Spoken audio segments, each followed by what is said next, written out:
நம்ம ஒரு சத்தான குழம்பு தான் வைக்க போகிறோம். அது என்ன குழம்புனா முருங்கைக்கீரையும் துவரம் பருப்பும் போட்டு குழம்பு வைக்க போகிறோம்.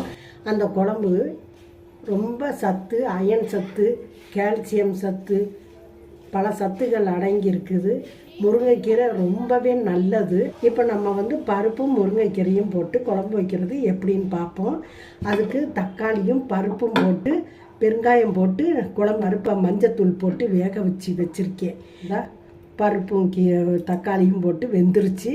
அதை இறக்கிட்டு அந்த குழம்பு எப்படி தாளிக்கிறதுன்னு பார்க்கலாம்.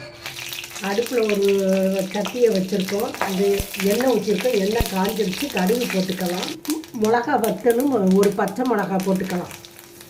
அதுலேயே பூண்டு போட்டுக்கலாம். வெங்காயம் போட்டுக்கலாம். வெங்காயம் வதங்கிருச்சு. பெருங்காயத்தூள் போட்டுக்கலாம்.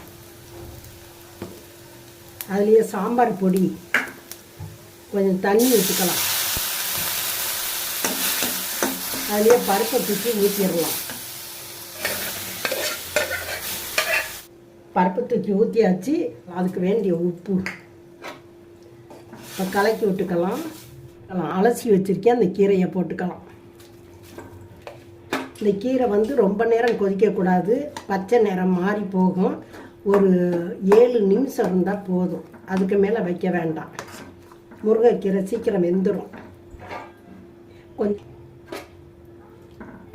நீங்கள் காரத்துக்கு ஏற்ற மாதிரி சாம்பார் தூள் போட்டுக்கோங்க. கொஞ்சம் மிளகா வத்தலையும் கிள்ளி போட்டு தாளித்தா வாசமாக இருக்கும். போட்டுக்கோங்க. இப்போ கிண்டி விட்டு மூடிடுவோம். உப்பு இருக்கான்னு பார்த்துக்கலாம். உப்பெல்லாம் இருக்குது. மூடிடுவோம். இப்போ 7 நிமிஷம் ஆயிடுச்சு. இந்த கீரை வெந்திருக்கும்.